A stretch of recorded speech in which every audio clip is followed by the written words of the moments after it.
Amador from the University of Buenos Aires. She's a professor there, and she will talk about bringing together physics and biology at the physics department of University of Buenos Aires. Thank you very much. Yeah. Well, thank you. Thank you so much for the invitation and for the organizers. It's a pleasure to be here. So this is going to be a very different talk from the previous ones. Silvina asked me to not only bring my work and the work of my group, but all the other groups that do biological physics at the department of the physics department. So it's going to be a challenge. I will tell you a little bit about our department, and then we'll see. So yeah, so I'm a professor at the physics department of the University of Buenos Aires, and also a researcher at the Research Council of Argentina that it's called CONICET. We are in Buenos Aires at the Ciudad Universitaria, that it's in the north part of the Buenos Aires city, in a campus near the river. And in Ciudad Universitaria, we have different buildings, and we have one building that it's called Cero Infinito, that it's a new building. We are very happy that we have inaugurated this some years ago. It's a great place to do science and conferences.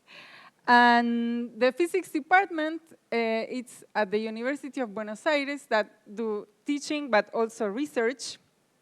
But there are also some research institutes associated with the physics department. So these are two institutes that work together, and actually all this works like an integrated unit of research. I'm telling you this because afterwards you will see that there are some researchers that belong to some of these institutes and even other institutes of CONICET. So to give you like a whole map, in the physics department, we go from scales from molecules to populations. So in order to organize all this, so we are several groups that do biophysics. Some of us do experimental work, some others just theoretical work, and there are some groups that do both. So I will start telling you in more detail about what we do in our lab, and then I will go through some of these. I won't tell you about Silvina's work or Enzo Tagliasucci's work, because they will, or Silvina already addressed you, and Enzo Tagliasucci will talk today, but all the other groups I will do my best. So you've been in Gabo's talk yesterday, but I wanted to give you like a more general view of what we do in our lab. That is the Laboratorio de Sistemas Dinámicos, the Dynamical System Lab. That it's a very wide name, because we like that name because it allows us to do basically whatever we want under that name. But the goal of our research is to shed light on the dynamical mechanisms involved in the generation of complex sounds, and to characterize the function of the peripheral system and central nervous system in this process. Our perspective is actually this, and you will be seeing this picture throughout the talk, that it's that the central nervous system, the brain, and the body interacts in order to generate behavior. So this is one specific way of approaching neuroscience, and it's called neurotological approach. So in our lab, so it's in the physics department, we also do experiments. So we have birds, and we do physiological recordings, neural recordings, and integrate this with modeling. But we also go to the field and do field work. So I wanted to tell you a little bit about all of this. Let me see the time. Okay. So we do physiological recordings. So in our lab, we have zebra finches and canaries. And we can record their songs. This is a sonogram. It's a representation of the sound that we record with a microphone. But we can also measure respiratory activity while the bird is singing. And we can also measure EMG activity, so muscle activity, while the bird is singing. So this is work that Facundo and Gabo do in our lab. And the idea of this is that with the physiological recordings, we are recording the output of the brain. So it's the part of where we look at the body and we try to understand what is the brain doing together with the body in order to generate this behavior. Also, these recordings can be done while the bird is singing, but also while the bird is sleeping at night, and that were very interesting works about the dreaming that happened during the night. We can also do neural recordings. So this we are doing now in Canaries. So we do extracellular recordings, so with microelectrodes that we actually build in our lab. And we can also record like individual neurons while the bird is singing. And we can interpret these neural recordings. Let me just keep, so with mathematical modeling. So we study neural architecture, integrating what we record with the microelectrodes through modeling. Because the approach of that is that you can only measure few neurons out of the hundreds, thousands of neurons that are in the brain. So we use mathematical model in order to make sense of our recordings. And we also do field work. So Gabo told you about the Chingolo work in the field yesterday. These are very impressive work they've been developing the last few years. I just collaborate on that, but it's mainly work done by Roberto and Gabo. We are also studying the hornero. So this is João de Barro in Brazil. So it's a bird species that it's just in Latin America. So that's a great advantage of being here in Latin America. And this is a sister species of the songbirds, the bird that learn how to sing. And we studied this species like 20 years ago, and now we are going back there and finding some vocal fingerprints of these individuals. So we are starting to see, well, are these birds learning or not? So this is a very interesting question.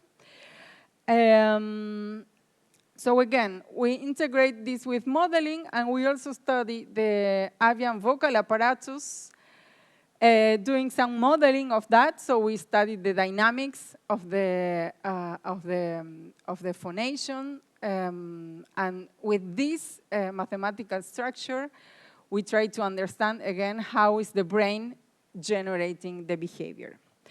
In the past years, we have also incorporated artificial intelligence in our mathematical tools. So there's some part that is just mathematical and studying the neural networks, but also as a tool to, for example, identify species or identify individuals, or to understand and make sense of the neural recordings that we are doing. So our work has been calling a lot of attention. So this dream work that I told you was commented a lot. Also, the Physics Today commented some work with Sabassins. This new, it was discovered that they were having 3 sound sources instead of 2, and this allowed them to make novel sounds. So this was very interesting. But also, so this was Gabo's work that he told you about yesterday. So this was commented a couple of weeks ago by National Geographic. Really, so this was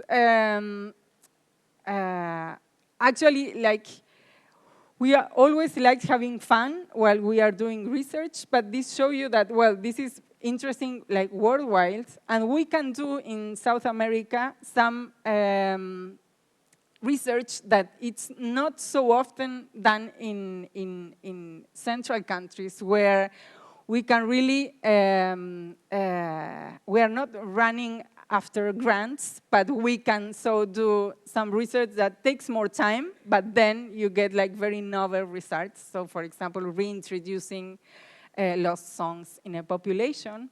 Also, Scientific American commented some work in the dreaming of these birds. So this is the great Kiskadi. You have it here. Also, Vinci V. Yeah, I've been hearing them this morning. The Venteveo. Again, so I think that, and this is why it's great, this proposal of, well, bring a network in Latin America, because also in Brazil you have a great diversity of species, and we have species in Latin America that are not in Europe or in the States, and so it brings a lot of opportunities, and I hope we can collaborate with you. Okay, so now I will go back to the department, and I will tell you a little bit about each group. So I will start with the experimentalist, and then the theoretician. So I will be like going like through this scale now. So Hernán Greco is a professor at our department, and his aims is to understand the 3D organization of living matter using advanced optical and statistical methods. So he do both experimentalist and theories. So the theory specialist statistical methods for system biology. And the interesting thing about this is that he also develops hardware and software to study this 3D organization of living matter. So he also can create some innovations that are also do with tech transfer. So he's great at transferring technology to industry, several projects, even one with Satellogic, that it's a company for building satellites. So it's not just studying the living organisms, but also going beyond and creating, like, this is basic science applied to technology. So for example, doing this light sheet microscopy that it's top of the art now. And also integrating this with statistical methods.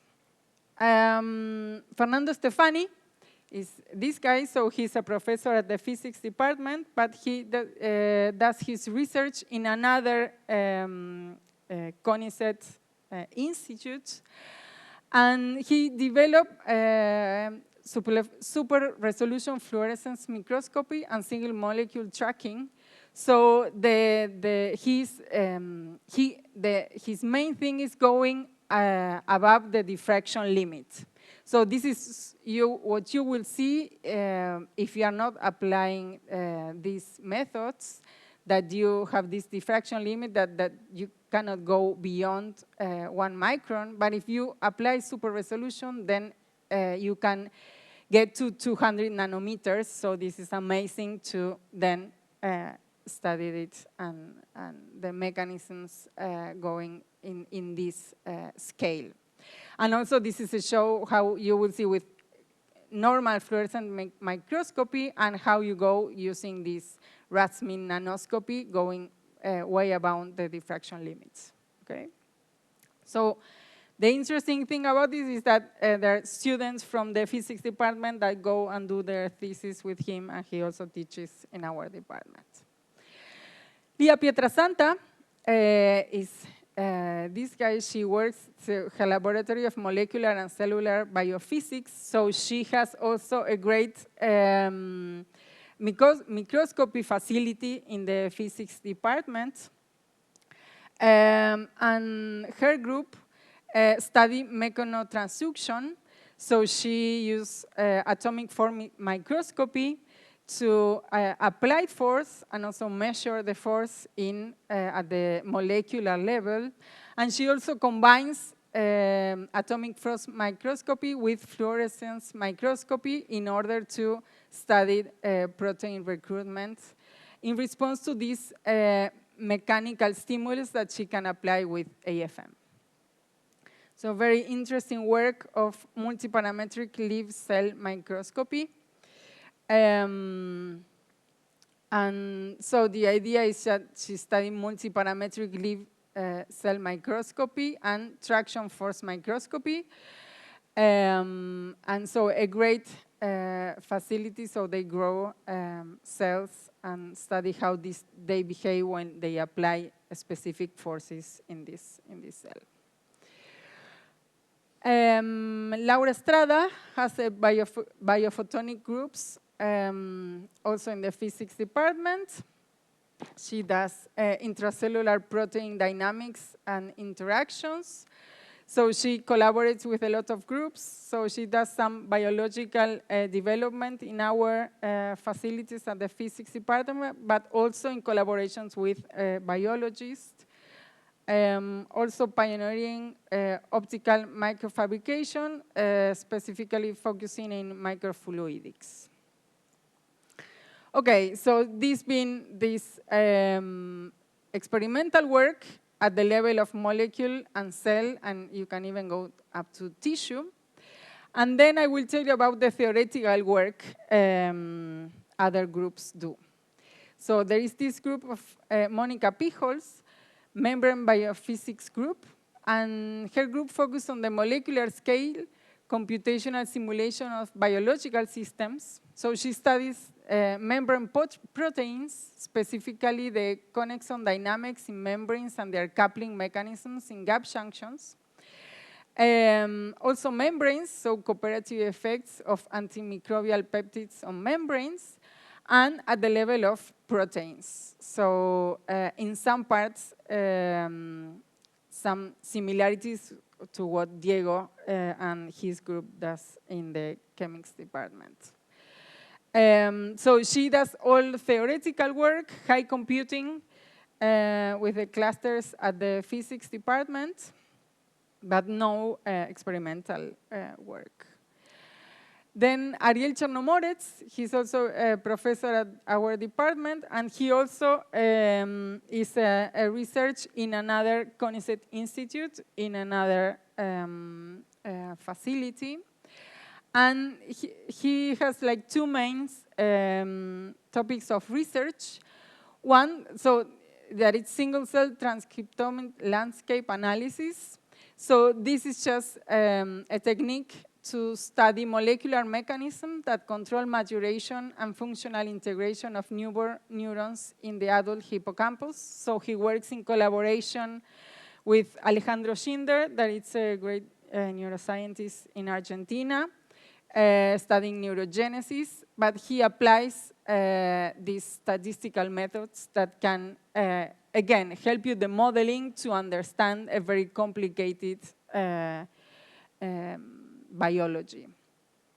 But also, he does complex networks analysis in order to study drug repurposing and precision medicine. So these, again, very complex networks relating. So it's very expensive and hard to do experiments on testing drugs. So with his statistical methods, he kind of guide what would be the experiments to do. And again, so collaborating and doing transfer of technology to the industry. This is another group that is very interesting. So Marina Chazondage and Diana Skijing, both professors at our department, and they studied the interaction of light in the microstructures using electromagnetic methods. So what they do is study the different animals that have this structure to get different color effects. So for example, the metallic effect in some butterflies, they can go to what they call this diffraction grating, so they can use microscopy to look at the structure level, but studying it with electromagnetic methods. Also, the iridescence in also, again, looking at the microscopy, or active color change. And their methods, it's they study the inverse problem. So they have this data, the optical spectra or the color response. Then they develop this geometrical model and how would be the model for this, and they develop this model to make sense of the experiments. And they use these inversion strategies, so what would be the neural network and that will be underlying this geometry in order to retrieve constitutive parameters and geometrical parameters in order to make sense of how, for example, these different networks would create different colors. Okay, so this is again one. So this is a group that works in different electromagnetic methods, but this is applied to biology, and this has been doing this very interesting work.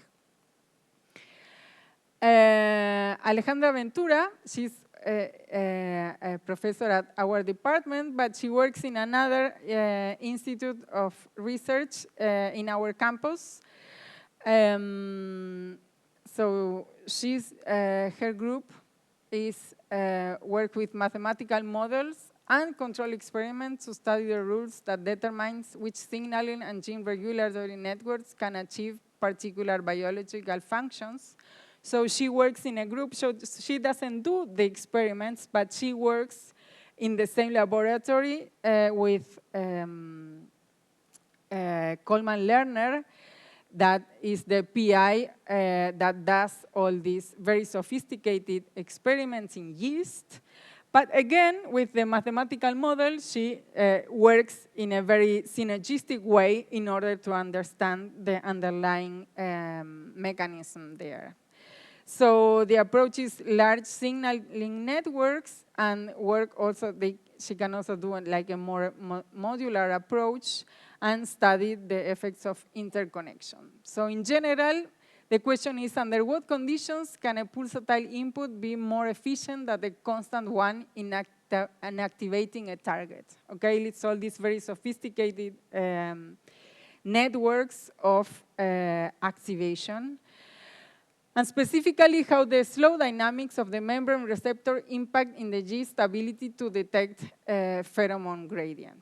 And so developing some theoretical approach, so how does the spatial organization of molecular component influence response modulation? And what are efficient strategies for exploring parameter space at a low computational cost? So this is like a very fast overview of all the things that we do in the physics department. Again, we go from molecular to population, and so we'll tell you about his work today. And it's actually a very interesting group, because we work at different levels with different organisms, but it's always like our approach is, well, applying mathematical tools or the research that we do from physics to understand biological problems. So I guess this is it. Thank you so much.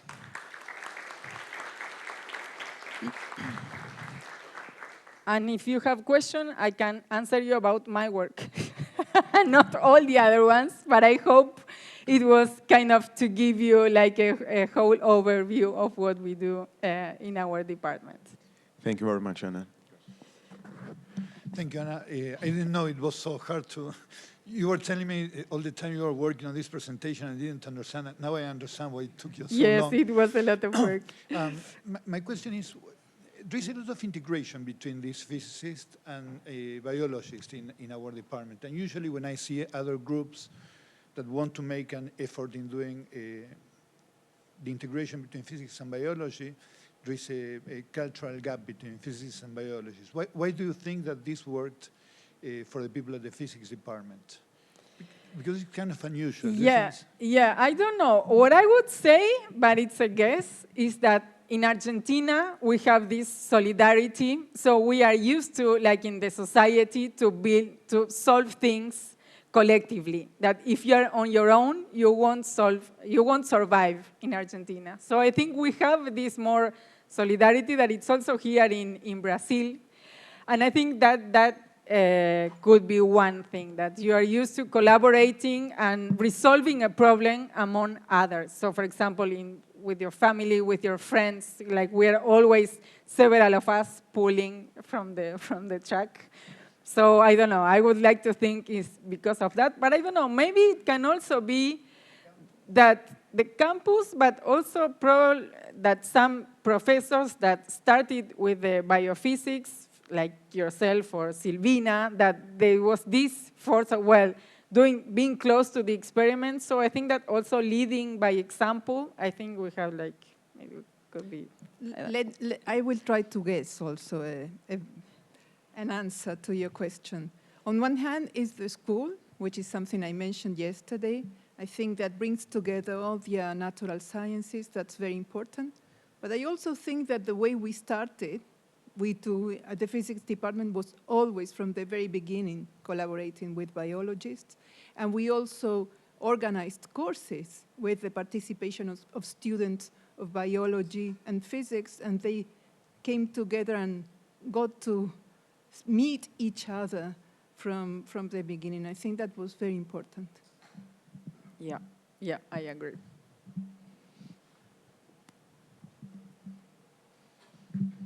Red, Pietra Santra, and Pitt Rhodes collaborate with us in biophysics, with the Biophysics Society, Argentinian Biophysics Society, and Brazilian Biophysics Society.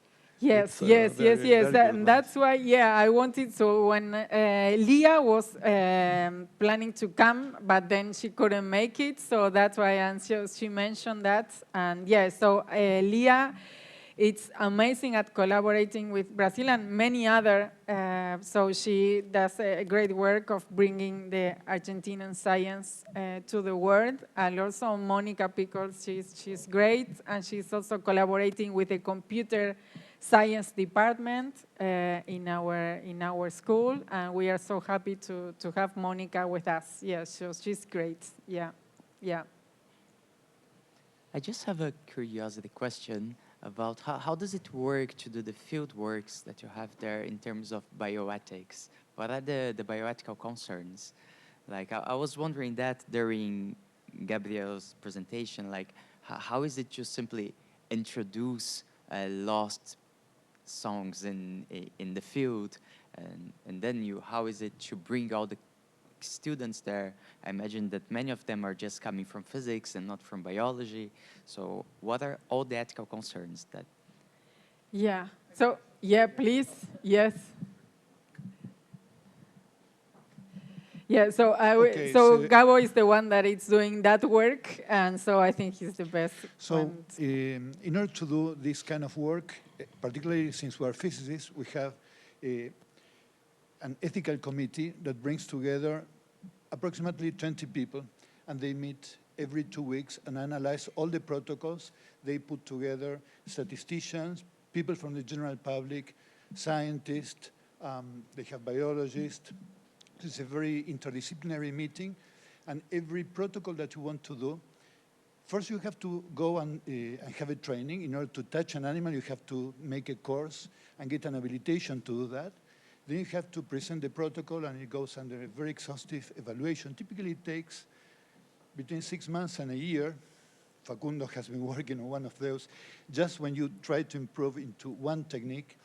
If you want to do something in the field, you have to explain why you think it's not a risk. In this case in particular, it's because you are just making a small variation into a note that belongs to a song that was typical of the region, so you don't think that it's a hazard to do that.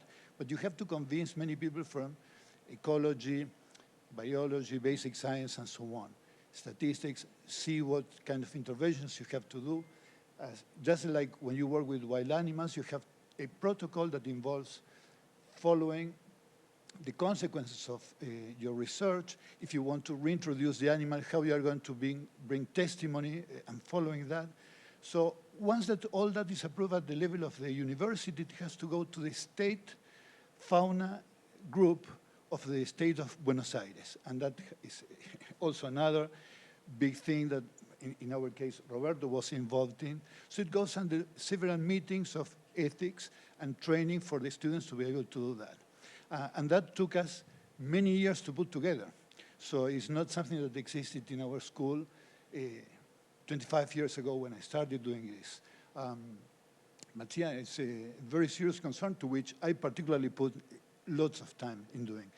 And if you want to do, there is the SQL webpage where you can see the kind of protocols you have to fill and the kind of information and the kind of evaluation you have to do. And I would encourage any physics department doing biological interfaces to be very serious about that, because we are, and particularly with the training of the people that you will be putting doing experiments. So last question here. Fantastic talk. I Thank love you. the way you have integrated on so many different scales, a very large group. Fantastic. So I would like to hear your comment on how these connections are made outside the group that you have. Like what we are trying to establish here is this network. And so I would like to hear you have a comment on how you go outside in terms of your collaborations. Do you have any statistics, any numbers, or what are the other groups outside UBA that are involved? Yeah, so there are many collaborations, specifically if you are using experiments from so the ones that do theoretical work, they are experiments mainly from the States or Europe, so they are very high-tech technologies that they use to do the experiments and then they interpret that. In our group, we also work with biologists and also doing field work in Buenos Aires, but also in other states. But actually, the idea of being here is that we will be very interested in collaborating with people in Brazil and doing this approach of studying unique species in Latin America, but putting together what we've been developing in Buenos Aires in order to collaborate with Brazil that has much more richness in species and also this thing that the talks that were before, like speciation and unique things that we have here that we can study.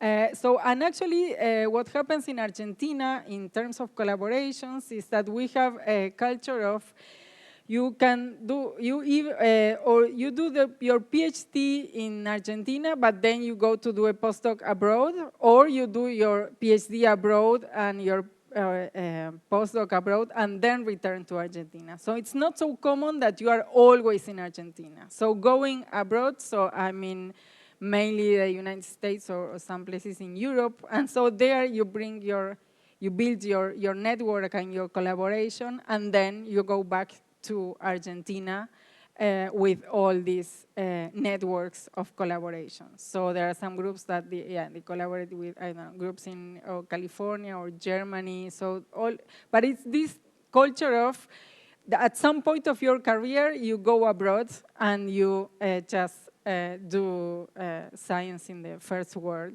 let's say, and then return to Argentina in order to keep the level and do it with less resources, but with the same quality that you learn how to do abroad.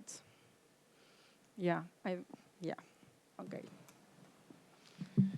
Okay, that's great. So let's thank Ana again. Okay, great, thank you. It's coffee break now, finally.